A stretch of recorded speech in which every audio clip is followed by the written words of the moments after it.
The 2 a.m. story. My brother-in-law called me 27 times saying I needed to get to my mother-in-law's house immediately because of a family emergency. My husband snatched the phone and told me not to go.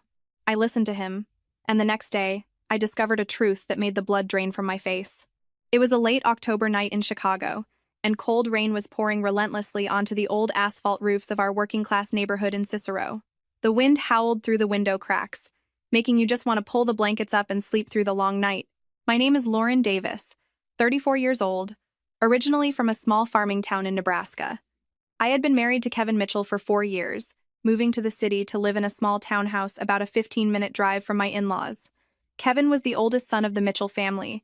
My father-in-law, Thomas, owned a lucrative lumber and hardware supply store, but my mother-in-law, Diane, was the one who controlled everything big and small in the family. Below, Kevin was his younger brother, Jason, 29 years old, who was spoiled rotten by their mother. That night, I was fast asleep when the phone on my nightstand started buzzing violently. At first, I thought it was a glitchy alarm, but the screen kept flashing on and off, casting a cold blue light against the wall. I reached for the phone, my eyes burning from exhaustion. As soon as I saw the caller ID, I woke up completely. Jason. I frowned. Jason rarely called me at a decent hour, let alone at 2 in the morning. He only ever remembered I existed when he needed cash, when he wanted me to smooth things over with Kevin, or when he messed up and needed someone to play peacemaker. I squinted at the screen, and my heart suddenly pounded. 27 missed calls. Before I could even process it, a text from Jason popped up. Lauren, get to Mom's house right now. It's an emergency. If you are late, this family is ruined. I shot up in bed, my hands and feet turning ice cold. In my head, I could only imagine Thomas having a heart attack, or Diane slipping in the bathroom, or a fire breaking out at their house.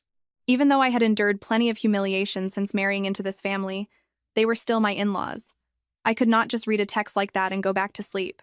I scrambled out of bed, my bare feet hitting the freezing hardwood floor. I reached for my raincoat hanging behind the door and whispered, "Kevin, wake up."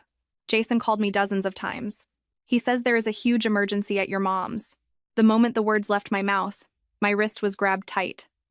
Kevin had woken up at some point in the dark, his jaw clenched, his eyes locked dead on the phone in my hand. His voice was raspy, but every word was deliberate. "You are staying home.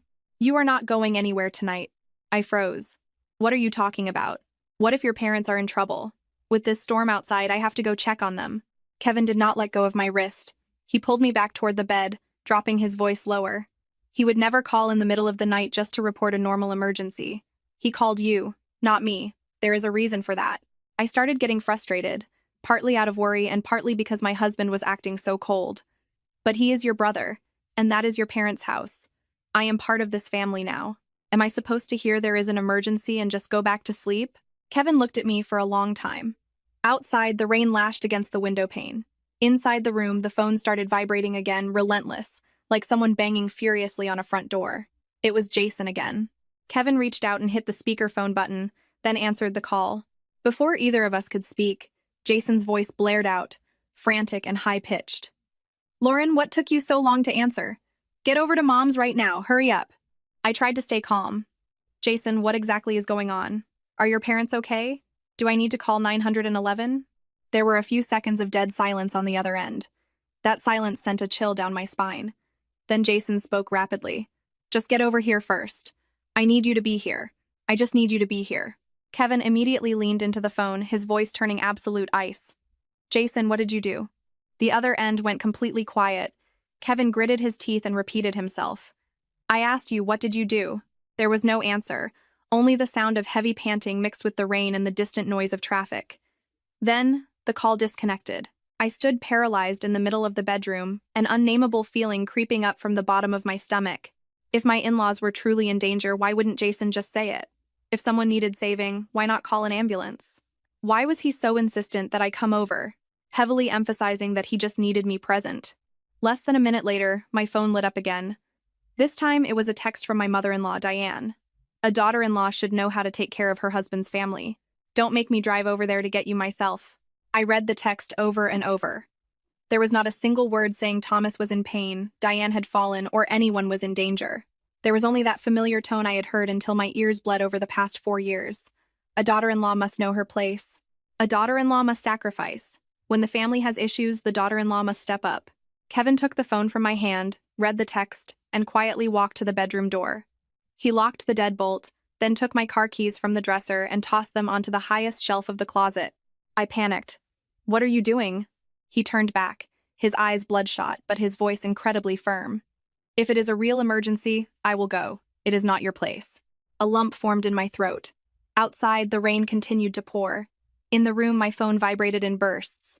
Every time it lit up, my heart skipped a beat. I sat on the edge of the bed, my hands freezing, my mind a tangled mess. A part of me still feared I was being heartless, terrified that something genuinely terrible had happened and I was not there to help. But the other part of me, the rational part forged through years of dealing with my in-laws, started to hear the glaring red flags in Jason's frantic words and Diane's demanding text. I looked at Kevin. He stood by the door, his back straight, his hand still resting near the lock as if he feared I would bolt into the storm the second he let go. He spoke very softly. "Lauren, trust me this one time. If you walk out of this house tonight, I cannot guarantee you will have a way back tomorrow." That sentence made my heart drop. I did not know what was happening on the other side of town in my mother-in-law's house. I only knew the rain sounded heavier that night than any other night, and within those 27 missed calls, there was not a single trace of a loved one's cry for help. It sounded exactly like the call of a trap, its jaws wide open, waiting for me to step inside. I married Kevin on a scorching late April day. On the day I left my childhood home, my mother, Martha, stood by the porch, holding an old handkerchief, repeatedly dabbing the corners of her eyes. She had spent her whole life working as a cook at a small, run-down diner in Nebraska. Her back was slightly hunched from decades of early mornings and late nights, but her character was as straight as an arrow. Before I got into the car, my mom pulled me aside and whispered, "Lauren, when you move into their world, you have to know your place and be respectful. But remember this, we might be poor, but never let anyone treat you cheap." At the time, I just smiled, hugged her, and said, "Mom, you worry too much. Kevin loves me to death." She did not say anything else. She just looked at me with sad eyes, like someone who had lived through too many storms and knew that a clear sky did not always mean peace. My in-laws lived in Naperville, in a massive 3-story brick house in an upscale neighborhood. The driveway was almost always cluttered with pallets of cement, buckets of paint, and PVC pipes because Thomas owned a large hardware and construction supply business. He was a quiet man who greeted me with a gentle nod. "Make yourself at home, sweetheart," he told me. That warmed my heart. But the person who really held the power in that house was not my father-in-law. It was Diane. She was 61 at the time, her hair perfectly styled, always wearing expensive cashmere sweaters, a diamond tennis bracelet permanently clasped around her wrist. She smiled charmingly in front of the extended family, but to me, that smile felt like a heavy lid pressed over a pot of boiling water. It looked calm on the surface, but underneath, it was scalding. On my first day officially joining the family, she held my hand in front of several aunts and uncles, her voice dripping with honey. "Lauren is such a sweet girl. Her folks back in Nebraska might not have 2 nickels to rub together, but she knows her manners. All I want is for her to love my son and be devoted to this family." The relatives nodded, praising how lucky I was. One aunt even chuckled. "A girl from a trailer park background marrying our Kevin. Talk about hitting the lottery, right?" The whole dining room erupted in laughter. I forced a smile, but my throat closed up. The dinner spread that night had prime rib, garlic mashed potatoes, and roasted asparagus, all my favorites, yet every bite felt like swallowing glass. Kevin sat next to me under the table, gently squeezing my hand. His hand was warm, but it was a strange warmth. It was not enough to shield me from the freezing comments. After dinner, I rolled up my sleeves to wash the dishes. Diane stood behind me, rearranging some wedding gifts, and said, "Lauren, being a part of this family is not hard. I just need you to know your place. Do not bring your family's financial struggles into this house. You are married now, and the Mitchell family comes first." My hand stopped moving. The soapy water slipped through my freezing fingers. "Yes, ma'am, I understand." Diane smiled faintly. "Good. I am only telling you this so you do not get confused. I only teach you because I care about you." Her version of care sounded so gentle back then, but I later learned that some people use the word care just to slip a leash around your neck. Even a velvet leash will eventually choke you. Jason, Kevin's youngest brother, treated the house like his personal kingdom. He was 8 years younger than Kevin, always wearing designer hoodies, his hair slicked back with expensive pomade, a brand new smartphone perpetually in his hand. Jason never held down a real job. One day he claimed he was opening a craft brewery, the next he was flipping vintage sneakers online, but he always talked way more than he worked. The first time we were alone, he leaned against the kitchen counter and smirked. So you are from rural Nebraska, huh? Lots of cornfields out there, I bet. I smiled politely and replied that yes, there were farms, but plenty of regular businesses too. He shrugged. Just messing with you. You scored big time landing my brother. You get a nice house in the suburbs without having to grind in the dirt. He didn't yell or curse at me, but the comment stung deeply. I wanted to scream that I had a college degree, that I worked an office job, that I supported myself and was not clinging to anyone to upgrade my life. But looking at Diane in the living room, and Kevin happily chatting with his cousins, I swallowed my pride. People always say picking your battles keeps the peace, but nobody tells you that if you swallow your pride too much, you rot from the inside out.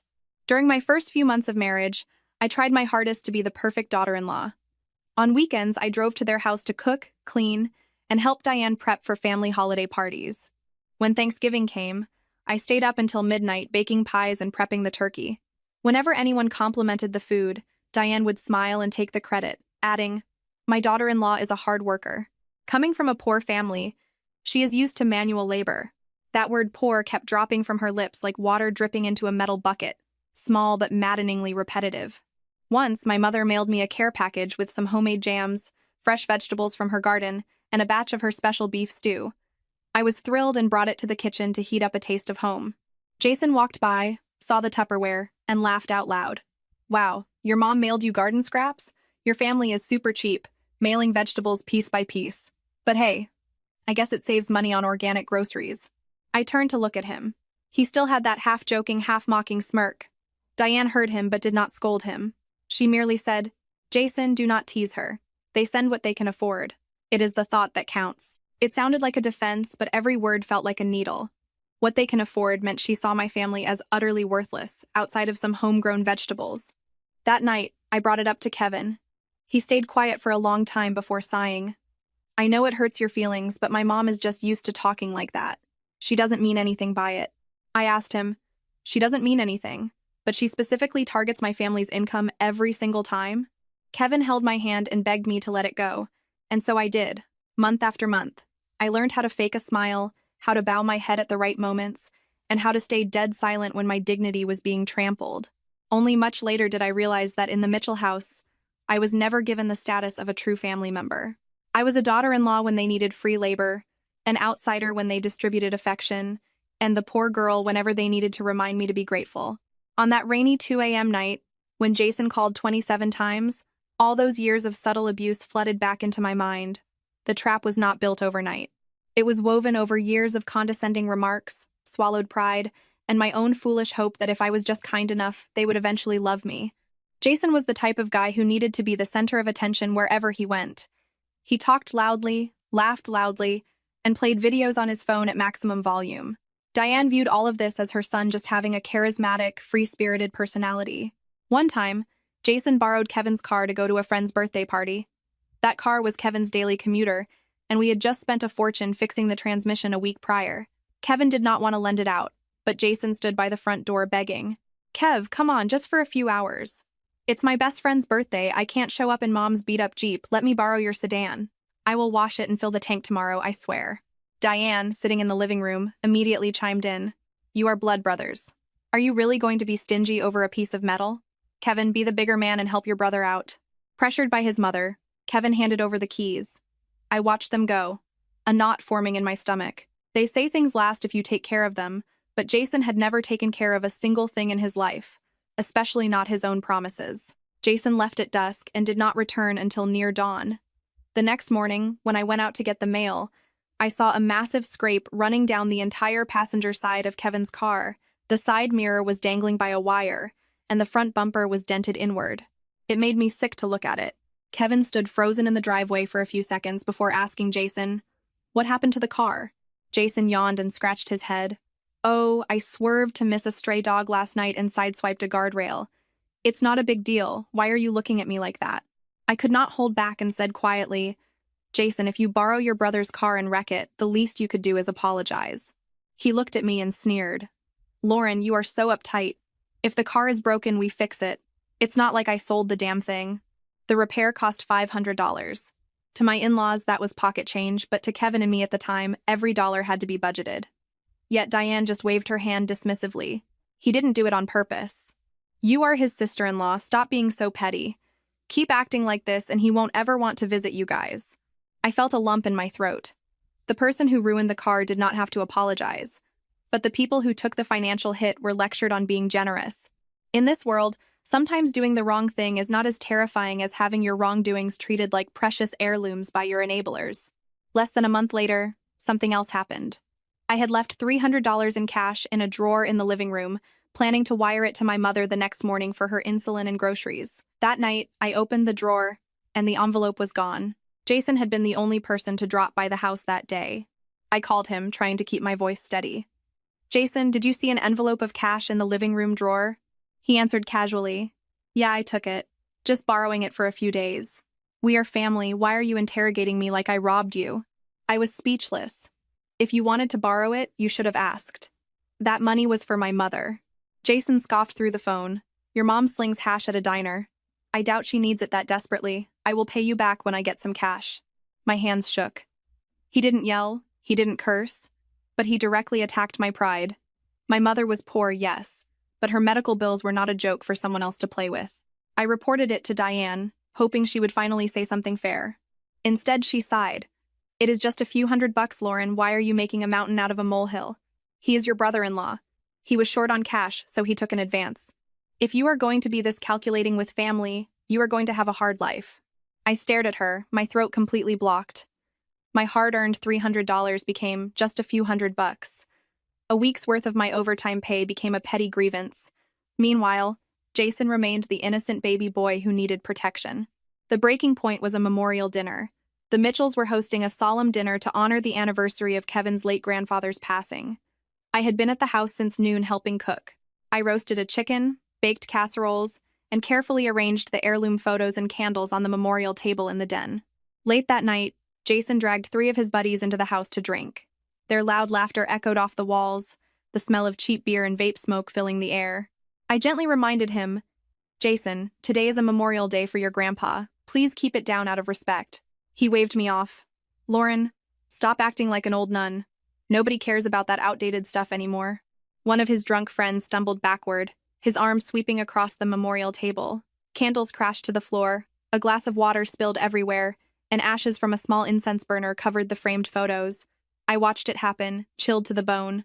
Disrespecting your ancestors is not a joke. The next morning, I expected Diane to finally scream at Jason. Instead, she just frowned, told me to clean up the mess, and turned to Kevin. "They are young guys.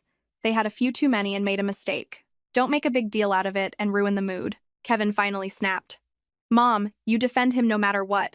If he keeps acting like this, who is going to take the fall when he does something unforgivable?" Diane's eyes instantly turned red.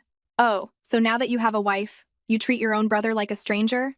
I gave birth to you, I raised you, and now you stand with your wife to lecture me?" With just that one sentence, Kevin went silent, and I became the ultimate villain in Diane's eyes. After a few more incidents like that, the extended family started whispering that I was a difficult, controlling wife who was destroying the brothers' bond. Jason's behavior only escalated. He started hanging out with an underground street racing and sports betting crowd. Some nights he would come home near dawn, his jacket soaking wet, his eyes bloodshot, reeking of alcohol. He even bragged in front of his friends, "If I ever mess up, my mom handles everything. I have nothing to worry about." Hearing that made my skin crawl. A grown man nearing 30 who was not afraid of doing wrong, but only afraid of not having someone to cover for him. That was the most terrifying thing of all. From that point on, Kevin started warning me. "Lauren, if Jason asks you for a favor, you run it by me first. Do not go anywhere alone with him. Never sign any paperwork he hands you." I used to blame Kevin for thinking the worst of his own brother. I thought Jason was a spoiled brat, but not purely evil.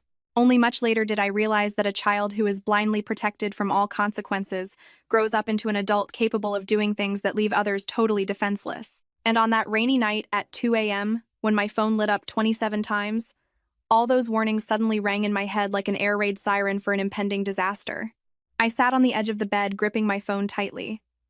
Outside the porch, the rainwater streamed down onto the concrete, sounding like someone dumping buckets off the roof. The room was pitch black, except for the dim yellow glow of the nightlight casting a harsh shadow over Kevin's tense face. My phone vibrated again. This time, Jason did not call. He dropped a location pin. The red dot appeared on the screen exactly at my mother-in-law's house in Naperville. Immediately after, another text popped up. "Come alone. Do not bring Kevin. He has a temper and will just ruin things. Reading that, my heart hammered in my chest. If this was a family emergency, why hide it from Kevin? He was the oldest son, Jason's flesh and blood. In a real crisis, Kevin should have been the first person called, not me. I showed the phone to my husband. He just glanced at it and his face darkened completely. See, he doesn't need help. He specifically needs you. I swallowed hard. But what if your mom really is hurt? Kevin didn't answer right away. He grabbed his own phone and dialed Jason's number. It rang for a long time before going to voicemail. He called a second time, then a third. No answer. He looked at me. You call him. Put it on speaker. I hit dial. It barely rang once before the other side picked up instantly. Lauren, are you on your way? Get over here right now. I am serious. If you are late, it's over. Jason's voice was trembling, but it was not the tremble of someone worried about their parents. It was the tremble of a cornered animal, frantically grasping for something to use as a shield. I forced myself to speak slowly. Jason, I am asking you one last time. What happened to your dad? What happened to your mom? Did someone fall? Did someone pass out? Is someone bleeding? If they are, I am calling 911 right now. Jason went silent for a few seconds, then snapped. Why are you asking so many questions? Just get over here, Mom is waiting for you. Kevin stood next to me, pressing his finger to his lips, signaling me not to talk too much. But my mind was spinning. After 4 years of marriage, despite the misery, I never wanted to be heartless toward my in-laws. I pressed on. Jason, if you do not tell me exactly what is going on, I am not leaving this house. Driving in this storm, what if something happens to me? Jason let out a harsh breath. Can you stop making this so difficult? I just need you to be here. Once you are here, you can say whatever you want. I turned freezing cold. There was that phrase again. Just be here. Right at that moment, call waiting beeped on my phone. It was Diane. Before I could even look at Kevin, he nodded, signaling me to answer. I switched lines, keeping it on speaker. The moment the line connected, my mother-in-law's voice pierced my eardrum. Lauren, what kind of wife are you? Your family is in crisis and you are just laying in bed? I told Jason to call you dozens of times. What the hell are you waiting for? I choked up but tried to maintain my manners. Mom, please tell me exactly what is happening. Is Thomas okay? Are you okay? If you need an ambulance, I will call one right now. Diane paused for a fraction of a second, but I could hear it. Someone truly terrified for a loved one's life blurts out the injuries immediately. Diane deflected. Ambulance? What ambulance? Just get over here right now. Family business stays in the family, we handle it ourselves, do not go calling the authorities and making a scene. Kevin suddenly grabbed the phone from my hand. His voice wasn't loud, but it was so cold it gave me goosebumps. Mom, tell me what is going on right now. If someone is hurt, I am calling 911 and the police immediately. The line went dead silent. Then Diane's voice shot back, sharp as a razor. You call the cops, and you are signing your brother's death warrant, Kevin. The bedroom felt like it instantly froze solid. I looked at my husband. His face was pale as a ghost, but his eyes were shockingly lucid. He hung up the phone, pulled me deep into the bedroom, and shut the door tight, as if afraid the storm outside might overhear us. From this second forward, record every single call from Jason or my mother. Do not argue, do not cry, do not ask questions. Let them do all the talking. My voice shook. Kevin, what did Jason actually do? He pressed his lips together tightly before finally answering. I don't know for sure, but I know for a fact it is not a small mistake. I turned on a recording app on my phone. Less than a minute later, Jason called back. I stared at the screen, my hands ice cold. Kevin stood beside me, putting a hand on my shoulder, steadying me, and perhaps keeping himself from exploding. I answered. Lauren, listen to me. Come over here and just say one sentence for me. Just tell them you were driving the car. Mom will handle the rest. The lawyers, the payouts, the settlement. Mom will pay for everything, I swear. I thought my ears were deceiving me. My entire body went numb. The rain was still pounding outside, but I could no longer hear it. All that echoed in my head was, just tell them you were driving.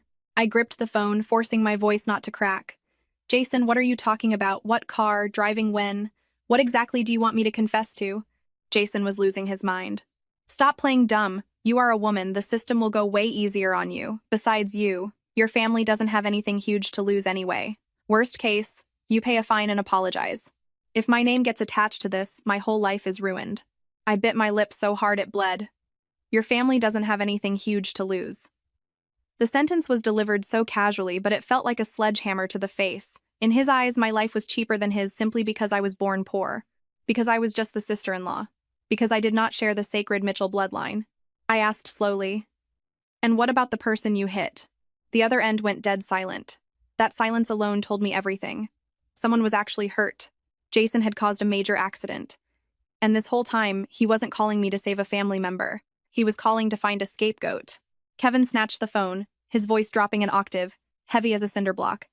"Jason, listen to me very carefully. Do not ever call my wife again. If you caused an accident, you march down to the precinct and turn yourself in. If you or Mom even try to pin this on Lauren, I will be the first person to hand this recording over to the detectives." Panic erupted on the other side.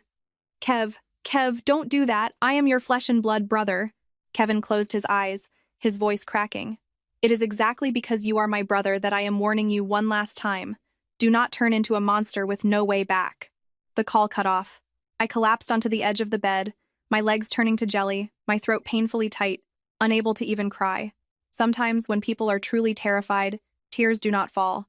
You just feel a deep, bone-chilling cold radiating from the inside out. Kevin stood in front of me, his shoulders trembling slightly. I knew he was in agony. The person on the phone was his brother. The woman directing this madness was his mother. But that night, caught between his blood relatives and his wife's safety, he pulled me back from the edge. As for me, for the first time in 4 years of marriage, I fully understood something. Certain people do not just view you as an outsider, they view you as a human sandbag, ready to take the impact so their family can walk away spotless. Neither of us slept a wink that night. We sat in the living room, a single dim lamp casting a sickly yellow glow on the wall. The phone sat in the middle of the coffee table like a piece of criminal evidence. Outside, the rain had slowed but not stopped, drops falling from the gutters into the puddles below, a depressing, rhythmic sound.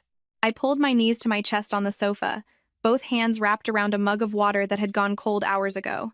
Jason's words kept playing on a loop in my head. "Just tell them you were driving."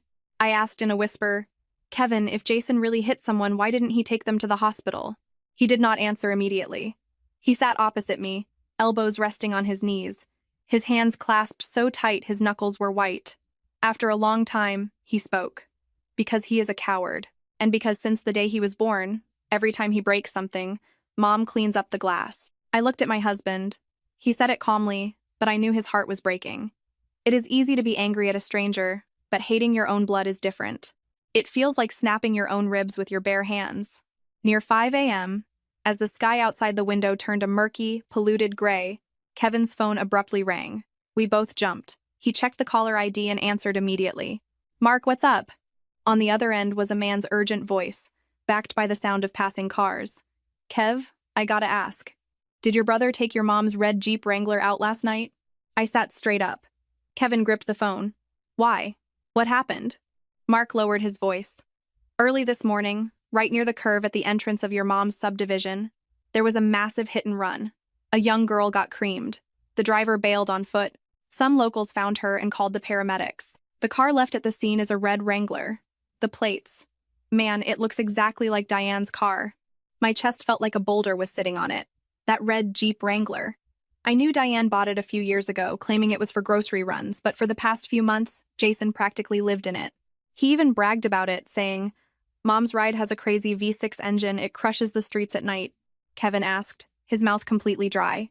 "Who was the victim?" I heard the cops say her name is Chloe Jenkins.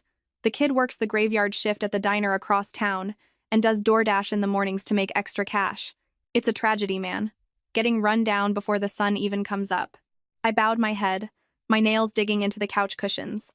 A young woman just trying to survive the grind in the freezing rain. People can be poor, they can be exhausted, but they do not deserve to be dragged under the wheels of another family's disaster. Mark continued, "I am texting you some photos." A guy at the corner bodega said his security camera caught a glimpse of the driver running away. Male, gray hoodie, baseball cap, tall and lanky. Kevin's phone buzzed repeatedly. He opened the photos, tilting the screen so I could see. My heart throbbed with pain. In the picture, the red Jeep was wedged against a curb, the front bumper obliterated, pieces of plastic and fiberglass scattered in the rainy street. On the asphalt, a long, dark skid mark stretched out like a deep gash on skin. Next to it was a torn piece of a yellow raincoat, lying flat in a puddle. I covered my mouth. "Oh my God." Kevin said nothing. His face was devoid of color. I knew he was remembering the exact same thing I was. Just a few days ago, Jason wore a brand new gray designer hoodie to Sunday dinner at Diane's. He had stood in front of the hallway mirror, styling his hair, bragging, "This hoodie makes me look like a Silicon Valley billionaire, right, Mom?" Diane had smiled with pride. "My handsome boy looks perfect in everything." Now, that arrogant status symbol was the primary piece of evidence. Mark sent an audio message next. Kevin put it on speaker. Mark's voice was hushed, terrified someone might hear. "There is one more thing." A neighbor said that a few minutes after the crash, a woman came running up the block. She didn't stick around. She looked paranoid, shoved the Jeep a little closer to the curb, and then leaned in and started furiously wiping down the steering wheel with a rag. It was dark and raining, and everyone else was screaming for 911, so nobody got a great look. But based on the description, Kev, it sounded a lot like... Mark stopped. He didn't finish the sentence, but he didn't need to. Kevin and I both knew the name resting on the tip of his tongue. Diane. I turned to look at my husband. He sat paralyzed, his eyes glued to the screen. I felt a creeping cold spread through my chest. If that woman really was my mother-in-law, it meant she knew someone was dying. She knew her son had committed a felony. But the very first thing she did was not call an ambulance to save a life. She wiped away fingerprints. My voice shook. "Kevin, was your mother really out there?" He closed his eyes, taking a deep, shuddering breath. "I don't know for certain. But if she wasn't, why did she text you at 2 a.m.? Why did Jason demand you come over alone?" I couldn't speak. Everything that had happened overnight suddenly linked together into a freezing steel chain. Jason caused the wreck. Diane likely went to the scene. They did not call 911. They did not call the police. They called me. They needed me to show up. They needed a different name, a different body, to be shoved into the driver's seat of that red Jeep. I imagined what would have happened if I had disobeyed my husband and driven over in my raincoat. In the chaotic aftermath, Jason could have physically forced me behind the wheel. They could have told the cops I was the one driving, and Jason was just the passenger trying to help. In the dark, the rain, with the victim already hauled away in an ambulance, their coordinated lies would have easily morphed into a twisted half-truth. The thought made me physically nauseous. Kevin put the phone face down on the table. His voice was raspy. "Lauren, do you understand now why I locked you in?" I looked at him. In his eyes, there was agony, fury, and a level of terror I had never seen before. I had wanted to scream at him for hiding so much of Jason's toxic behavior from me, to demand why he let things get this bad. But the words died in my throat. Because somewhere out there, a girl named Chloe was lying in a hospital bed, hovering between life and death. And inside my mother-in-law's house, they weren't praying for Chloe to pull through.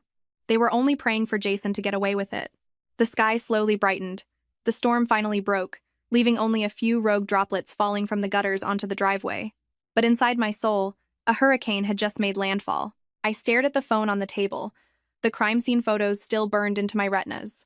For the first time, I clearly understood that my poverty, in the eyes of my in-laws, was not just something to be mocked. It was the exact reason they believed I could be sacrificed to buy their son's freedom. At around 6:20 a.m., while I was still sitting in a daze by the kitchen window, violent pounding erupted at our front door. It wasn't a polite knock, nor was it the normal rap of a visiting relative. It was aggressive, desperate hammering, as if the person outside wanted to tear the heavy wooden door off its hinges. Kevin shot up from the couch. I stood up too, though my legs felt like lead after a sleepless night. My mother, Martha, walked out of the guest room, a dish towel in her hand. "Lord have mercy. Who is trying to knock the house down at this hour?" Before I could answer, Diane's voice shrieked from the porch. "Kevin, open the door! Open it right now!" Kevin glanced at me and walked to the entryway. I followed a few steps behind him. The moment the door swung open, Diane shoved her way into the foyer. Her hair was a mess, her expensive trench coat was soaked, but her eyes were frighteningly sharp. She did not look like a mother traumatized by an accident. She had the calculating stare of someone executing a premeditated strategy. Behind her stood Jason. He was wearing a plain black t-shirt, his face ashen, his lips cracked, his eyes bloodshot. The gray designer hoodie from the night before was nowhere to be seen. He stared at his own shoes, his hands twisting the hem of his shirt like a toddler waiting for his mommy to fix his mistake. Diane did not greet my mother, nor did she ask if I had heard the news. She marched straight to the center of our living room, pointed a manicured finger directly at my face, and barked, "You are taking the blame." I froze. "Excuse me?" She clenched her jaw, lowering her voice, but every syllable was razor sharp. I said, "You are taking the blame. You were driving the red Jeep last night. You are the daughter-in-law of this family, and it is time you saved your brother." In that moment, a loud ringing filled my ears. Even though I had heard Jason beg me the night before, even though I knew she was going to try this, hearing her say it directly to my face inside my own home chilled me to the bone. Kevin stepped forward, blocking her path to me. "Mom, do you even hear what you are saying?" Diane glared at him, her eyes practically bulging. "I know exactly what I am saying. Get out of my way. I am talking to your wife." She turned back to me, her tone suddenly softening, adopting the sickening cadence of an adult explaining logic to a slow child. "Lauren, listen to me. You are a woman. You don't have a criminal record. If you confess, the worst that happens is a payout and an apology. We will hire the best lawyers. We will mitigate the charges. The Mitchell family will make sure you are taken care of." I burst out laughing, a dry, hollow sound that I didn't even recognize as my own. "Taken care of? You want me to confess to a felony hit and run to save Jason, and you call that taking care of me?" Jason peeked out from behind his mother, his voice pathetic. "Lauren, please. Please just help me this one time. If I get dragged into the system, my life is over." I stared at him. This grown man, nearly 30 years old, was begging me with the voice of a victim. But from beginning to end, he had not asked a single question about whether the girl named Chloe was dead or alive. I asked him directly, "And what about Chloe?" Jason blinked. "The girl you hit is in the ICU. Have you spent 1 second thinking about her?" Jason shut his mouth tightly. Diane instantly snapped. "We need to worry about our own family first. That girl is not dead yet. We can handle it with cash. If this family falls apart and Jason goes to prison, can you carry that guilt for the rest of your life?" I took half a step back. "Not dead yet, we can handle it with cash." The words dropped onto my living room floor like blocks of ice. To her, human life meant nothing. It was just an inconvenience that could be negotiated, smothered with money, or dumped onto a scapegoat. Kevin was shaking with rage. He pulled out his phone and hit play on the 2 a.m. recording. Jason's panicked voice echoed through our living room. "Just tell them you were driving. Mom will handle the lawyers and the payout." Diane's face instantly drained of color. Jason stumbled backward, his eyes wide in horror, staring at the phone in his brother's hand. Kevin looked at his mother, his voice completely raw. "Did you hear that? We are not children anymore. You cannot just command reality to change. You really plan to send my wife to prison to save Jason?" Diane opened her mouth, but no words came out. Then, a few seconds later, she shifted tactics so rapidly it made my skin crawl. She spun around, grabbed Jason by the arm, and yanked him to the floor. Before Jason even realized what was happening, he was on his knees on our hardwood floor. Diane dropped to her knees right beside him, beating her chest, and let out a theatrical, piercing wail. "Lauren, I am begging you. I am bowing to you. Please, save your brother just this once. He was stupid, but he is not evil. He is so young, his whole future is ahead of him." Her screams were so loud that I could see our neighbors peeking through their blinds across the street. Mrs. Higgins from next door even stepped out onto her porch, staring at our front window. I understood instantly. Diane was putting on a show for the entire cul-de-sac. If she couldn't bully me in private, she would weaponize public guilt. If she lost the battle inside the house, she would drag the court of public opinion into the yard and use it as a whip against my back. She crawled on her knees toward me, tears streaming down her face. "You are part of this family. If you love us, you cannot watch him die. How can you be so cruel?" I backed away. My mother stepped forward, planting herself firmly between me and Diane. My mother was a small woman, wearing an old faded sweater smelling faintly of diner grease, but her spine was a rod of iron. Martha looked down at Diane, her voice trembling with righteous fury. "Diane, my daughter did not run anyone over. If you want to save your son, tell him to walk into a police station and confess. Do not use my family's poverty as a pawn in your sick games." Diane's head snapped up. "Martha, this is Mitchell family business. Stay out of it." My mom smiled bitterly. The sight of it made my eyes burn. When you need someone to go to jail, you call her your daughter. When you want to humiliate her and remind her she has no money, she is just the trash you let inside. Do you even see her as a human being? The room fell dead silent. Even the nosy neighbors outside seemed to freeze. Jason remained on his knees, but there was not an ounce of remorse in his eyes. He was just terrified of losing his future, terrified of the cops, terrified of the price he was supposed to pay. I looked at Diane, then at Jason, and finally at my mother. Something inside my chest shattered. It wasn't loud, but it was excruciating. My mother grabbed my hand and spoke clearly, every word ringing with finality. "My daughter is not a cheap raincoat your family can just put on when the storm hits." After Diane and Jason finally left, the driveway was still slick with leftover rain. The chaotic, muddy footprints left on the porch looked like the aftermath of a war that hadn't quite ended. I locked the front door, my hands still shaking. Outside, a few neighbors were still lingering, pretending to sweep their pristine porches or walking their dogs unusually slowly, their eyes darting toward our house. When drama strikes, people love to turn one rumor into three. I knew it was only a matter of time before the story of the wealthy mother-in-law begging on her knees to the cruel, heartless daughter-in-law spread through the neighborhood faster than a wildfire. My mom pulled me into the kitchen and poured me a mug of hot tea. "Drink this, honey. When people are being evil, you have to stay sharp. If you sit here shaking, you are playing right into their hands." I held the mug, but I couldn't drink. My throat felt glued shut. Kevin stood silently by the door, pale, staring out at the driveway as if he could still see his family kneeling there. A moment later, he abruptly turned and walked to the living room TV. He pulled out his phone and cast the Ring doorbell camera app to the big screen. I asked, "What are you doing?" He replied shortly, "I need to check last night's footage." The screen displayed our front porch and driveway in the dead of night. The streetlights cast a sickly yellow glow over the wet pavement. It was quiet, just the sound of rain. Kevin dragged the timeline back to around 1:20 a.m. I stood behind him, my heart accelerating. Then a figure appeared on the edge of the frame. The person was wearing a baseball cap pulled low, a medical mask covering half their face, and a dark jacket. They walked quickly but sneakily, constantly glancing over their shoulder toward the street. He stopped at our front door and reached toward the decorative potted plant near the corner. I gasped. Kevin paused the video and zoomed in. Despite the disguise, I instantly recognized the bright white limited edition sneakers Jason was wearing. He had flexed those $400 shoes to the whole family just weeks prior, bragging about how exclusive they were. I remembered thinking how ridiculous it was that a guy drowning in debt talked like a millionaire. On the screen, Jason fumbled around the potted plant. He was looking for our spare house key. I used to keep one hidden there in case I locked myself out bringing in groceries. But just last week, after Kevin suspected someone had been snooping around our garage, he changed the locks and moved the spare key. Unable to find the key, Jason crouched down next to my car, parked in the driveway. He wedged a small pry bar into the gap of the passenger side window, trying to force it down.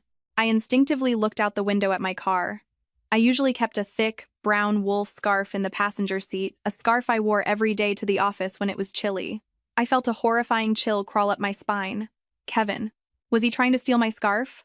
Kevin didn't answer immediately. He let the video play. On screen, Jason failed to pop the lock, cursed, pounded his fist against the car door, looked around frantically, and then sprinted out of the camera's view. Kevin turned off the TV. The house was so quiet I could hear my mom setting her mug down on the counter. He spoke barely above a whisper. If he had grabbed that scarf, all he had to do was leave it in the red Jeep or drop it at the scene of the crash. You would never have been able to explain it away to the cops. I stood paralyzed. A scarf. A meaningless piece of fabric I never gave a second thought to. Yet in the hands of a monster, it could become a noose around my neck. I had thought the trap started with the 2 a.m. phone calls. I had no idea that before my phone even rang, Jason was already creeping around my house, actively trying to steal my belongings to frame me for his crime. My mom sat down heavily, her voice shaking. Dear God in heaven. He didn't just panic. He plotted this out. Kevin lowered his head, resting his elbows on his knees. Jason is in massive debt, Lauren. I turned to look at my husband. How much? He stayed silent for a few seconds, as if the words were physically painful to say. About $35,000. Illegal sports betting, loan sharks, and some shady business deals with his racing buddies. I found out a month ago, but I didn't tell you. A completely different wave of anger crashed over me. I was no longer just furious at Jason and Diane. I was furious at the man standing right in front of me. You knew he owed 35 grand? You knew he was tangled up with dangerous criminals? And you just let me keep going over to that house like everything was normal? Kevin looked up, his eyes rimmed red. I didn't want to stress you out. I thought I could handle it. I laughed, a bitter, hollow sound. Did you keep it a secret to protect my peace, or to protect your family's reputation? The moment the words left my mouth, I knew I had hit him where it hurt most. But I didn't take it back. Because from last night until now, the sheer amount of trauma dumped on my head was entirely because these people kept secrets, saved face, and covered for each other. When the dam finally broke, I was the one standing in the flood zone. Kevin slumped into a chair, his voice hoarse. I was wrong. I thought Jason was an idiot, but I didn't think he had lost his humanity. I looked down at the brown scarf I had brought inside the day before. It was soft, smelling faintly of fabric softener, yet I held it like a murder weapon I had narrowly avoided. Just then, Kevin's phone buzzed, a text from an unknown number. Chloe wasn't hit by accident. Jason intentionally ran her down. I read the text and all the blood left my face. My mom gripped the kitchen counter. Kevin shot out of his chair, looking like a ghost. This was not a DUI. This was not a reckless kid driving too fast in the rain. If this text was true, Jason had intentionally targeted her. It meant the rabbit hole was infinitely darker, deeper, and more terrifying than I could have ever imagined. I hugged the brown scarf to my chest, suddenly feeling sickeningly lucky. Because of a swapped lock and a cheap Ring camera, I was still sitting in my living room, aware that a target had been painted on my back. By 9 a.m., our street was bustling. Neighbors were walking dogs, grabbing mail, and chatting. I thought after her dramatic performance at 6 a.m., Diane would at least have the shame to lay low for a few days. I was wrong. A yellow cab pulled up to the curb. Diane stepped out, this time without Jason.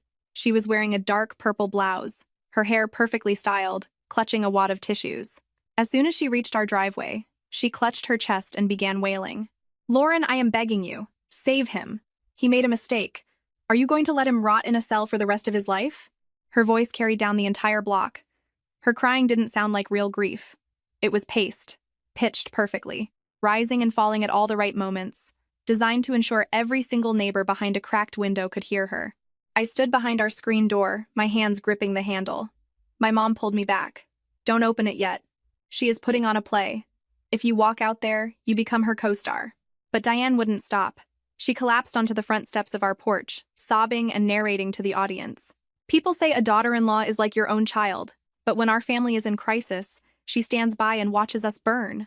I am an old woman. All I want is for my boys to love each other. But she is so cold." Mrs. Higgins walked over from next door. "Diane? What on earth is happening?" Diane immediately turned to her, tears perfectly glistening on her cheeks, but her voice was remarkably steady for a hysterical woman. "My Jason got mixed up in some trouble downtown. He got scared and asked his sister-in-law to vouch for him. But Lauren recorded him and is threatening to go to the police to destroy him.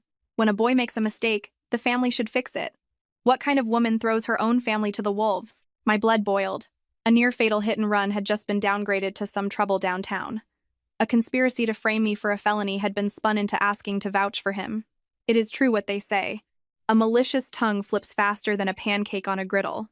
Kevin walked out, opening the door but standing firmly in the frame so she couldn't enter. "Mom, get up. If you want to talk, tell the truth. Stop crying on our lawn to manipulate the neighbors." Diane glared at her son, projecting her voice of betrayal. "Kevin, you are saying this to me? I raised you, and now you stand in front of the world defending a wife who wants your brother dead?" The whispers started. "Wow, family drama. It is pretty messed up to let your mother-in-law cry on the concrete like that." The gossip was predictable. In a crowd, logic is always quieter than scandal. I walked out, standing shoulder to shoulder with Kevin. Diane immediately locked onto me. "Lauren, answer me this. In 4 years, have I ever let you starve? Have I ever treated you like a slave? Now your brother-in-law is in trouble, and all you had to do was say one sentence to let me handle it. How can you be so vicious?" I looked down at her and spoke loudly and clearly. "Tell everyone exactly what you wanted me to say, Diane. What was the sentence you wanted me to confess to?" She froze. A flash of pure panic crossed her eyes. She couldn't admit to the neighborhood that she wanted me to take the fall for a hit and run. She could only cry in vague generalities, because her trap could not survive the sunlight. My mom stepped onto the porch. She didn't shout. She stood tall, her voice booming with Midwestern grit. "Diane, my daughter didn't commit a crime, so she isn't confessing to one. If you want to save your son, drive him to the police station. Stop trying to buy his freedom with my daughter's life." Diane snapped back. "Martha, don't lecture me. You flip burgers for a living, you don't understand how our family works." My mom smiled, a devastatingly cold smile. "I flip burgers to earn an honest living.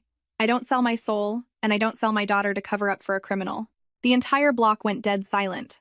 Diane's face flushed scarlet. She tried to cry louder, wailing about how the poor in-laws were ruining her family. Kevin growled, "Mom, stop it. Every word you say makes me sick to look at you." Diane shot to her feet, wiping her eyes violently. She marched right up to me and hissed so quietly only I could hear.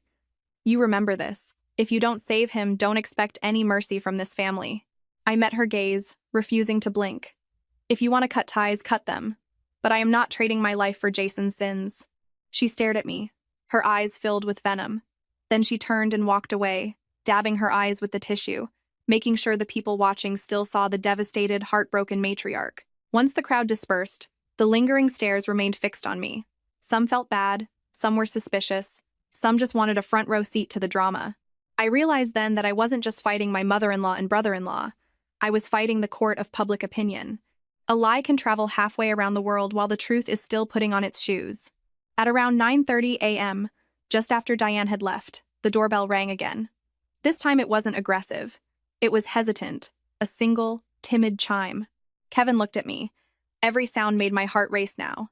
He opened the door to find a young woman, maybe 22, standing in the cold. Her hair was thrown into a messy bun, her jacket was damp, and her eyes were incredibly swollen. She was clutching a canvas tote bag to her chest like it was a shield. She peered inside, her voice shaking.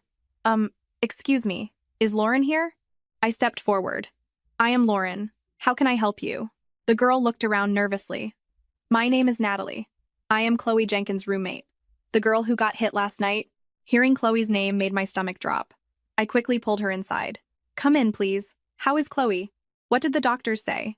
Natalie collapsed into a chair and burst into tears. She covered her mouth, trying not to sob too loudly. My mom poured her a glass of warm water. Drink this, sweetie. Take your time. Natalie took the glass, her hands shaking violently. It took her a minute to speak. Chloe is in surgery. The doctors won't let anyone see her. I rushed over here because right before the ambulance took her, she woke up for a second. She grabbed my hand and said, if anything happens, find Lauren, Kevin's wife. I was stunned. Find me? But I don't even know Chloe. Natalie nodded, tears streaming down her face. I know. Chloe said that too. She said you didn't know her, but you were the only person in that family who wouldn't blindly protect Jason. Kevin turned pale.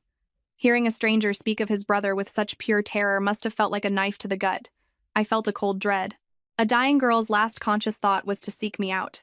Not because I was powerful or rich, but because Jason's own stories about me painted me as the only decent person in his orbit. Natalie reached into her bag and pulled out a cracked smartphone and a tiny blue USB flash drive. Chloe works at the diner on 5th Street.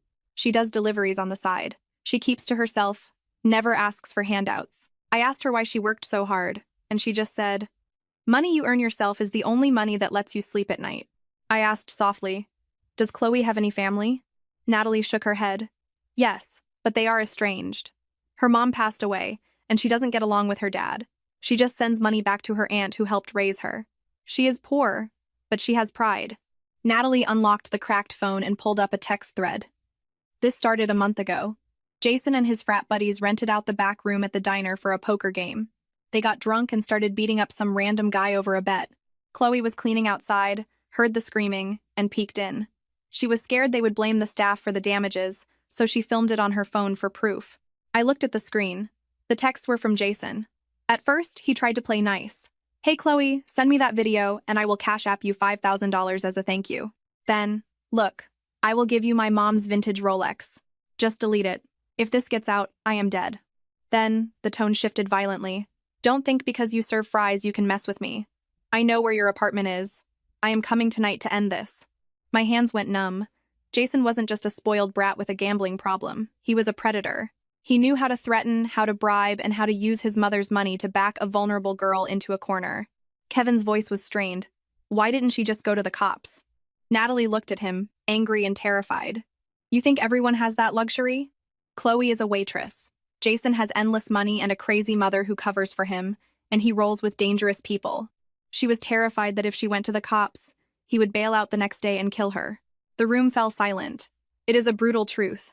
The weak do not stay silent because they are cowards. They stay silent because they know exactly how much speaking up will cost them.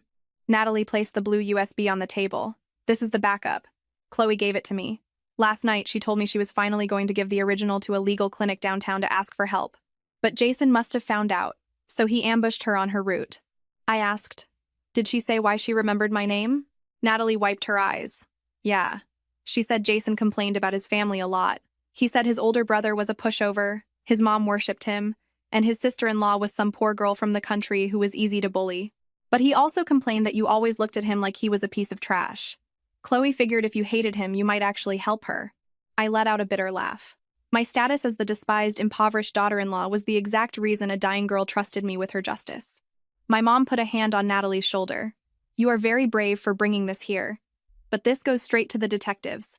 It cannot stay in this house. Natalie nodded frantically. I know. I was just terrified to go to the cops alone. Chloe told me to find Lauren first. She said if Jason's family tried to twist the story, Lauren would understand. Kevin stood still, his eyes rimmed red. The image of the little brother he had grown up with was shattering into a million irredeemable pieces. But when the truth is ugly, you still have to look at it. I picked up the USB. It weighed practically nothing, yet it felt heavier than my entire house. Inside was not just evidence. It was Chloe's terror, Natalie's bravery, and the true, vile face of Jason Mitchell. Just then, Natalie's phone rang. She looked at the caller ID, and all the color drained from her face. It was the hospital. She put it on speaker, her hands shaking too much to hold it. The voice on the other end was clinical but urgent. I didn't catch every word, but I saw Natalie nodding rapidly, tears freely falling. She hung up and looked at us. The surgeon said she is still critical. They told me to prepare for the worst, but they are still fighting. I sank into the chair, my heart heavy. Across town, Diane was shedding fake tears to save her son's country club lifestyle. In the ICU, a girl was fighting for every breath just because she refused to delete a video. I looked at the USB, then at Kevin. Call Detective Higgins. We cannot wait another second. Before Kevin could dial, my phone exploded with notifications. First, a call from Kevin's aunt. I answered it, sensing disaster. Lauren, are you out of your mind? Your family is in crisis and you are framing your brother-in-law to cover up your own whoring? I froze. What are you talking about? She scoffed.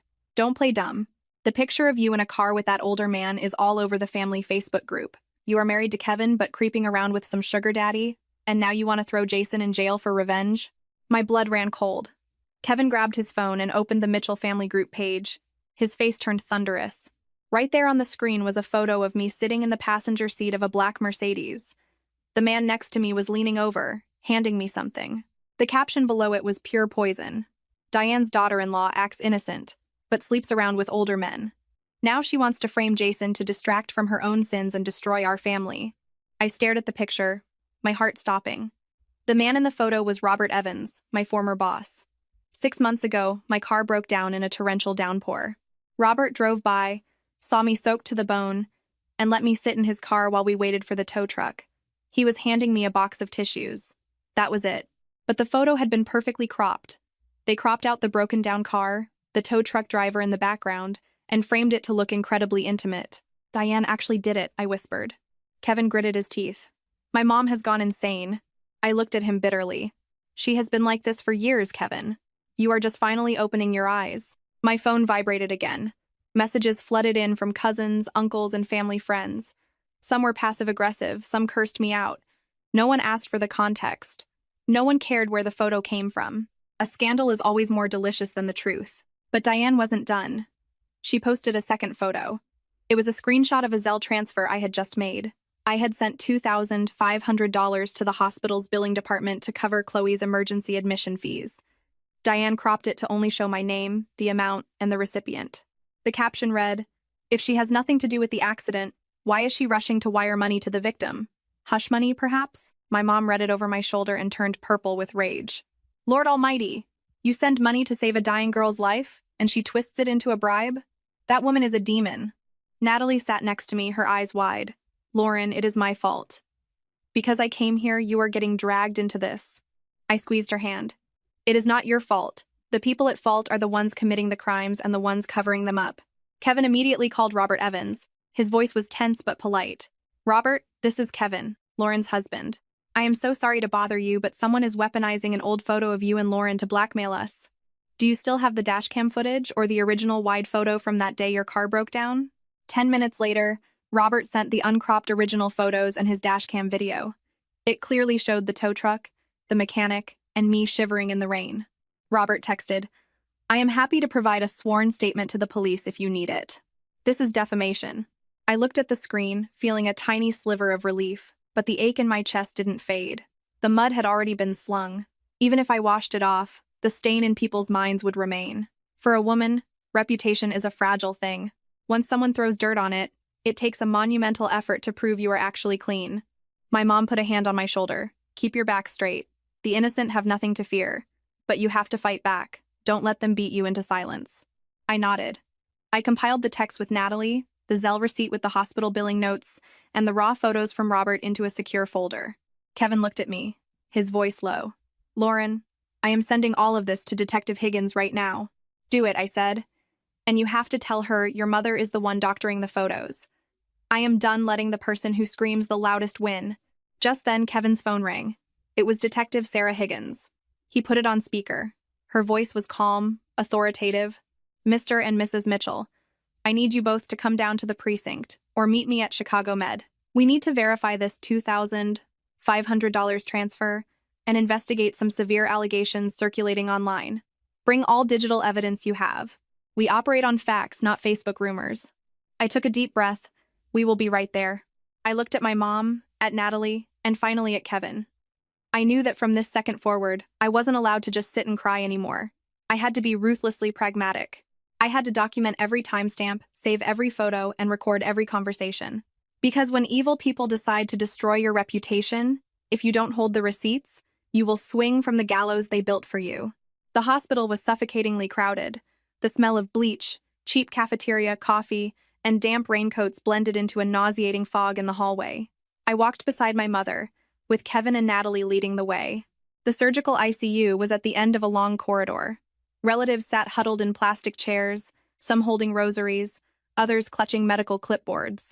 I stared at the heavy double doors, my heart heavy. Chloe's in there. A girl I had never met, yet our fates were tied together by a violently cruel thread. Natalie paced nervously, staring at the glowing red "In Use" sign above the surgical doors. Lauren, I am so scared. If something happens to her, I don't know how I will face her aunt. I rubbed her back. You did the right thing. Holding on to the truth is never a mistake. Despite my words, my own heart was hammering. I pictured Chloe, working the graveyard shift, riding her scooter in the freezing rain, probably dreaming of paying off a student loan or buying a decent car. Now, at 24, she was fighting for her life behind those doors, all because she wouldn't let a rich kid get away with assault. A few minutes later, Detective Higgins arrived. She was in plain clothes, her hair pulled into a tight ponytail, her expression unreadable, but her eyes sharp. Lauren, Natalie, I have the flash drive and the digital files you sent. Right now, our priority is the victim. If she wakes up and the doctors clear it, I will take her initial statement, but I will not pressure a critical patient. I nodded. I respected her approach. No rushing, no empty promises, and no using fake tears to manipulate a situation. Suddenly, a commotion broke out near the elevators. Diane emerged, dabbing her eyes with a tissue, flanked by two of Kevin's uncles. The moment she saw us outside the ICU, she burst into loud, theatrical sobs. Oh my God, my poor son, he is suffering so much. He was just so scared, he panicked and ran. What mother wouldn't bleed for her child in a tragedy like this? I stared at her in disbelief. We were standing outside the intensive care unit where a girl was fighting for her life, and Diane was somehow making Jason the victim. If tears could wash away felonies, the prisons would be empty. Diane spotted me, her eyes narrowing slightly before she ramped up the crying. Lauren, you are here? If you can find it in your heart to care for a total stranger, why can't you have some mercy for your own brother-in-law? He is traumatized. He didn't mean it. My mother stepped right into her line of sight. The person fighting for her life in that room is the one who needs mercy, Diane. Diane's face hardened. The two uncles quickly guided her to a row of chairs further down the hall, likely terrified she was going to make a scene in front of a homicide detective. Around 11 a.m., a surgeon pushed through the double doors. He pulled down his mask, looking exhausted. The patient has stabilized and is out of immediate danger, but she is incredibly weak. I will allow one person to go in for 2 minutes. No interrogations. Natalie burst into tears of relief. Hearing the words "out of immediate danger" felt like a beam of sunlight breaking through a pitch-black room. Detective Higgins asked the doctor if Natalie could go in, accompanied by a nurse, just to see if Chloe had anything to say.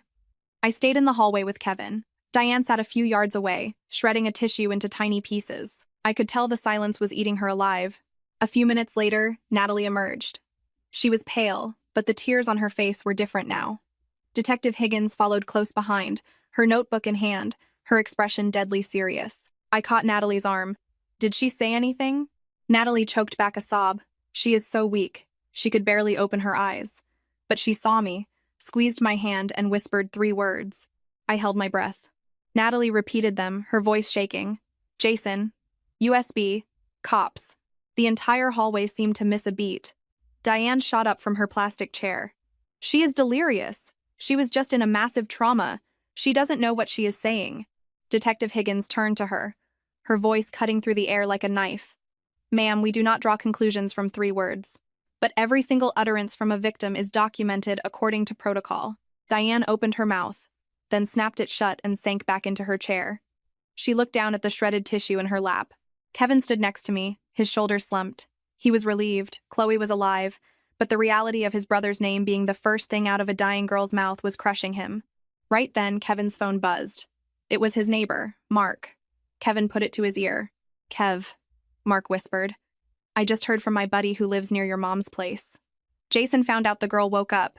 He threw a glass against the wall and screamed something sick. Kevin's voice was hollow. "What did he say?" Mark hesitated. He said, "How the hell is she still talking?" A block of ice settled in my stomach. That was not the reaction of a kid who made a tragic mistake and felt remorse. That was the reaction of a predator terrified that his victim survived to testify. Kevin hung up, staring blankly at the wall. Diane looked over at us, sensing something was wrong, but didn't dare ask. I looked through the small glass window of the ICU doors. Chloe was in there, small and fragile amidst a sea of tubes and monitors. But those 3 broken words had just cracked Diane's grand illusion wide open. Evil people don't fear tears. They fear victims who survive, who remember, and who speak the name of the person who pushed them into the abyss. That night, our house was eerily silent. My mom was exhausted and went to bed early. Natalie had gone back to her apartment to gather some of Chloe's insurance paperwork. Kevin sat out on the back patio in the cold, talking on the phone in a hushed voice. I sat in the living room, organizing the printouts, the USB backup, and the screenshots. The events of the last 24 hours taught me a brutal lesson. When someone throws mud on you, crying doesn't wash it off. Only hard evidence does. Just as I was about to close my laptop, my phone chimed. A text from Natalie. "Lauren, I just found this out. I don't want to upset you, but I think you need to know." She sent a screenshot of a security camera feed from a bodega near the crash site. The image was grainy, but I immediately recognized the man in the dark jacket and baseball cap standing at the counter talking to the owner. It was Kevin. My blood turned to ice. Natalie texted again. The bodega owner said a family member of the Jeep's owner came by to view the footage before the cops confiscated the hard drive. The crucial 5 minutes after the crash are missing from the police copy. I am not accusing Kevin, but I thought you should know. I set the phone down. The living room felt like it was shrinking. Outside, I could hear the low murmur of Kevin's voice. This man had stood between me and his mother. He had defended me. He had played the audio recording to save me. And yet, here he was, at the scene of the missing footage. I didn't want to doubt him. I really didn't. But when you narrowly escape a trap set by your own family, your trust shatters. And like a broken porcelain plate, even if you glue it back together, the cracks remain. Kevin walked inside, rubbing his freezing hands together. He saw me staring blankly at the table and stopped. "Lauren? What's wrong?" I slid the phone across the table. He looked at the photo. I watched his eyes. He didn't look shocked. He just closed his eyes for a second, like a man who knew a ticking bomb was finally going to detonate. My voice was raspy. "Why were you at that bodega?" He stayed silent. "Does the missing footage have anything to do with you?" Kevin pulled out a chair and sat down. He didn't look at me, just stared at his hands, his knuckles white. "I didn't delete it, Lauren." I let out a bitter laugh. "I didn't ask if you deleted it. I asked if you had anything to do with it." He looked up, his eyes bloodshot, his voice cracking. "Yes." That single word felt like a physical blow. I leaned back in my chair, trying to stop my hands from shaking. Kevin rushed to explain. "When Mark told me about the crash, I drove over there. The bodega owner knows me because he buys supplies from Dad's lumberyard. I asked to see the tape. And Mom was on it. I didn't blink." "What was she doing?" Kevin swallowed hard. "She showed up a few minutes after Jason. Chloe was still moving. Mom didn't call 911. She grabbed Jason by the face, looked around, and told him to run down the alley. Then she moved the Jeep closer to the curb and wiped down the steering wheel." Hearing it out loud from my own husband made me physically sick. "And you didn't immediately hand that over to the cops?" Kevin put his head in his hands, his shoulders shaking. I was terrified she would go to prison. I stared at him, unable to speak. A girl was bleeding out on the asphalt, his mother was destroying evidence, and his first instinct was to protect his mother from jail.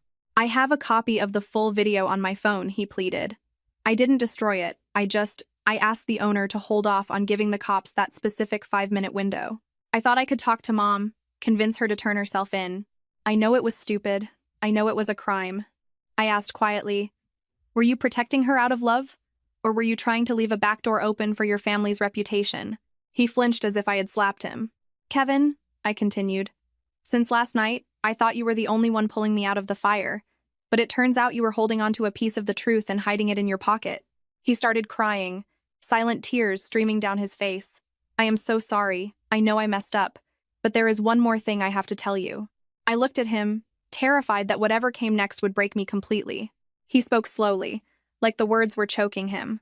Last night, Jason called me before he called you. He told me he hit someone and he was freaking out.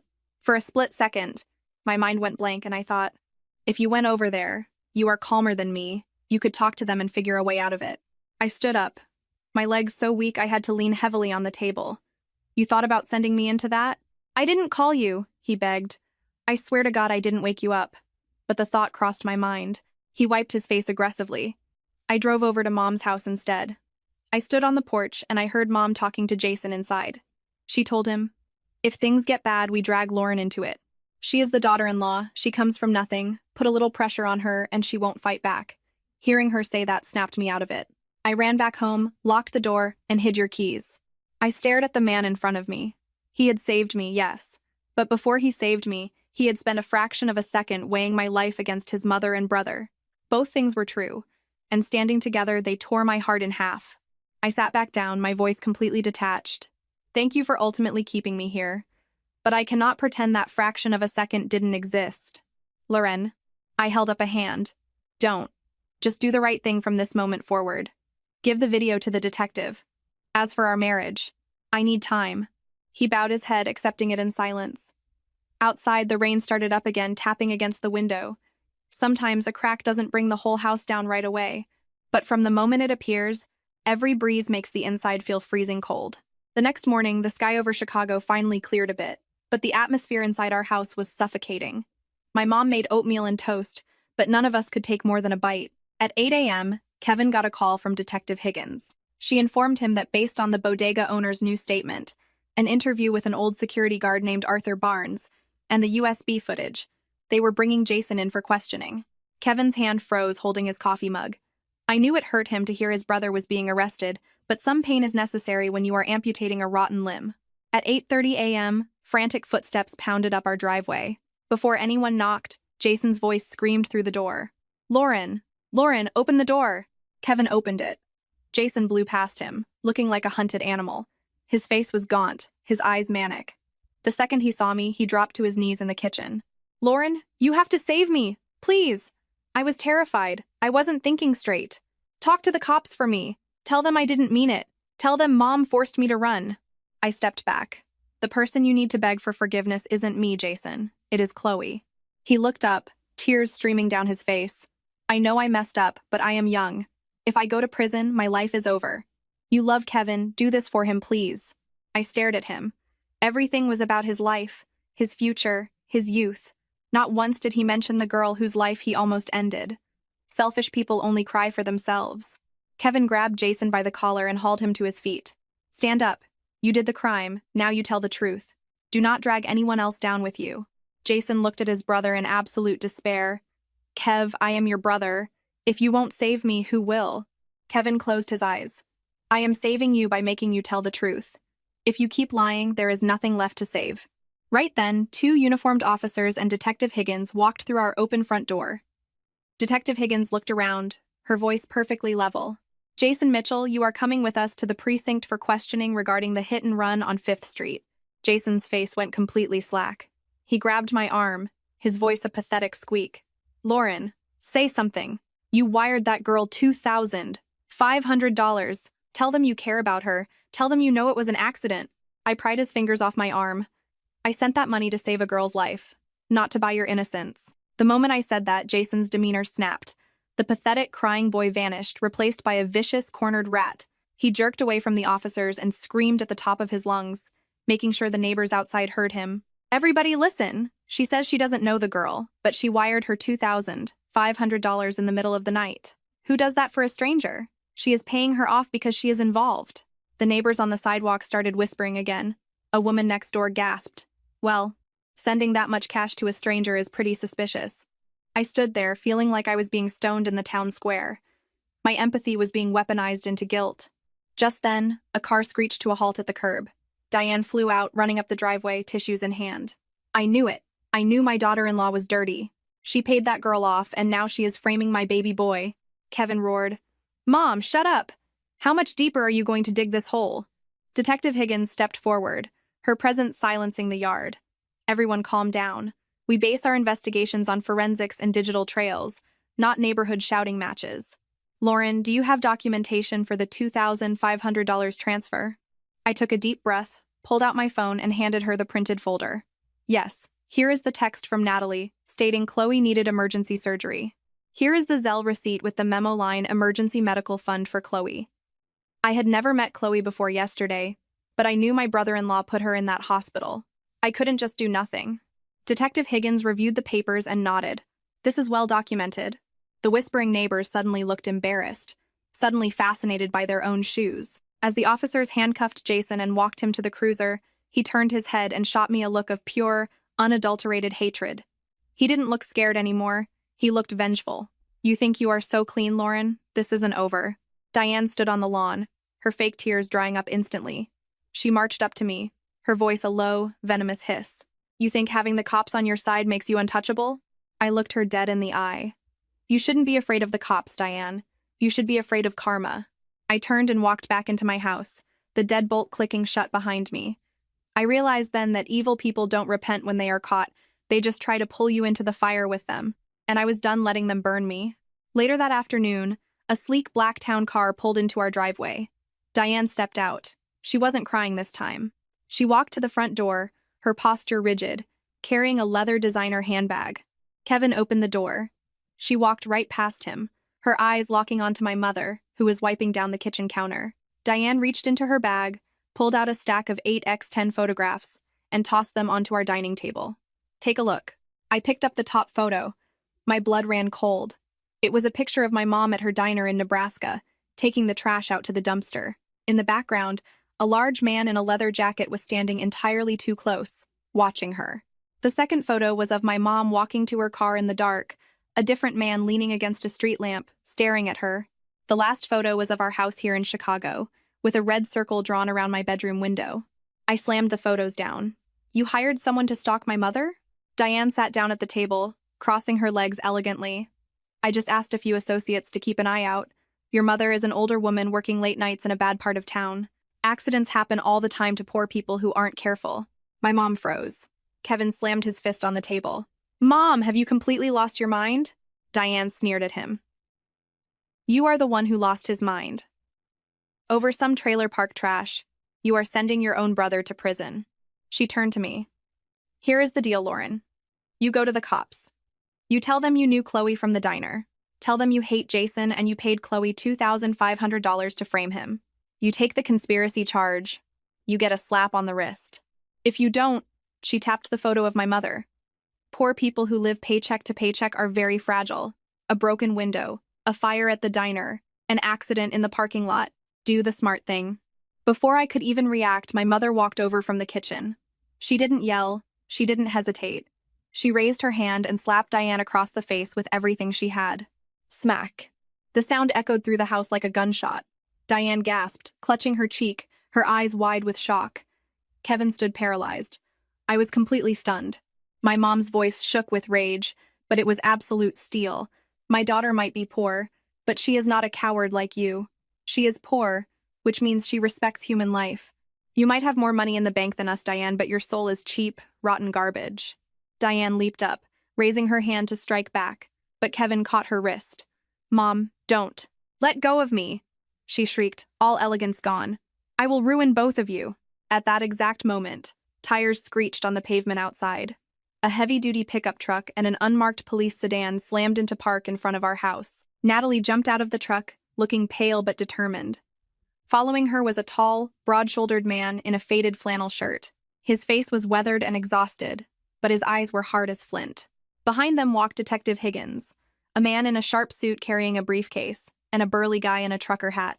Natalie ran into the house. Lauren, this is George Jenkins, Chloe's dad. And this is Luke, a truck driver who was parked on 5th Street that night. Diane stumbled backward, the red handprint still glowing on her cheek. George Jenkins walked into my living room. He didn't scream or curse. The terrifying calm of a father seeking justice for his dying child filled the room. suffocating Diane's arrogance. He placed a silver USB drive on the table next to the photos of my mother. "I came here to get the truth for my little girl," George said, his voice rumbling like distant thunder. The man in the suit, an assistant district attorney, opened a laptop and plugged in the drive. The screen lit up. It was dashcam footage from Luke's semi-truck. The angle was wide, showing the rainy intersection in crisp 4K. Chloe, wearing her thin yellow raincoat, was walking her scooter near the curb. Jason's red Jeep Wrangler cut her off. Jason jumped out, towering over her, trying to snatch her backpack. Chloe fought back. Jason shoved her to the ground, jumped back into the Jeep, threw it in drive, and intentionally accelerated, clipping her hard before peeling out. My mom gasped. Natalie turned her face away, sobbing. I felt sick to my stomach. The video kept playing. 3 minutes later, a silver Lexus pulled up. Diane got out. She didn't look at Chloe, who was weakly raising a hand from the pavement. Diane grabbed Jason, looked around frantically, and pointed down an alley. Jason ran. Diane got into the Jeep, pulled it closer to the curb to make it look like a swerve, took a rag from her pocket, and furiously wiped down the steering wheel. She never once looked down at the bleeding girl. The video ended. The room was tomb silent. George Jenkins looked at Diane. My daughter was dying in the gutter, and you stepped over her to wipe down a steering wheel. Do you even have a heart beating in your chest? Diane collapsed into a dining chair. The arrogance, the threats, the fake tears, they all evaporated, leaving only a pathetic, terrified woman. I just didn't want him to go to jail, she stammered. Detective Higgins stepped forward. Diane Mitchell, you are under arrest for tampering with evidence, leaving the scene of an accident, and witness intimidation. As the officers moved in to cuff her, my father-in-law, Thomas, appeared in the doorway. He looked 10 years older, carrying a thick manila folder. He looked at his wife being handcuffed, and then set the folder on the table. I have been a coward for too long, Thomas said, his voice breaking. This is the ledger of Jason's $35,000 gambling debt. Here are the bank statements showing Diane draining our business accounts to pay off his bookies. I begged her to make him turn himself in, but she wouldn't listen. It's over, Diane. Diane stared at her husband in horror. Thomas, you are betraying your own family? I am betraying you because I was silent for too long, he replied, tears in his eyes. I looked at this quiet, defeated man. He was late, but at least he finally stood up. Jason was charged with aggravated battery with a deadly weapon and leaving the scene of a crash. Diane was charged with a slew of felonies, including evidence tampering and extortion. The relatives who had cursed me on Facebook suddenly went radio silent. A few sent cowardly apologies. Others couldn't look me in the eye when I passed them in town. But an apology doesn't unring a bell, and it doesn't wash away a stain on your soul. Kevin got down on his knees in front of my mother and me. His voice was completely broken. I am so sorry, Martha. Lauren, I am so sorry. I am not asking you to forgive me right now. I just want to spend the rest of my life trying to do the right thing. I looked at him for a long time. I didn't hate him anymore, but I couldn't lean on him like I used to. I packed a bag and drove back to Nebraska with my mother. I needed the quiet of the cornfields. I needed to stitch my own heart back together. I didn't file for divorce in the heat of anger, but I was never going back to being the submissive, silent daughter-in-law. Chloe survived. When she finally woke up and was able to speak, she agreed to testify. George Jenkins held his daughter's hand, apologizing for letting his pride keep them apart for so long. Through all of this, I learned a harsh truth. Loving your child enough to cover up their crimes isn't love. It's a poison that kills you both. And being kind without standing up for yourself doesn't make you a saint. It makes you a target. A family without justice or a moral compass is just a hollow shell, using the word loyalty to justify tearing each other apart. If you were in my shoes, caught between the demands of your in-laws and the life of an innocent stranger, what would you have done? If this story gave you something to think about, please leave a comment below and share your thoughts.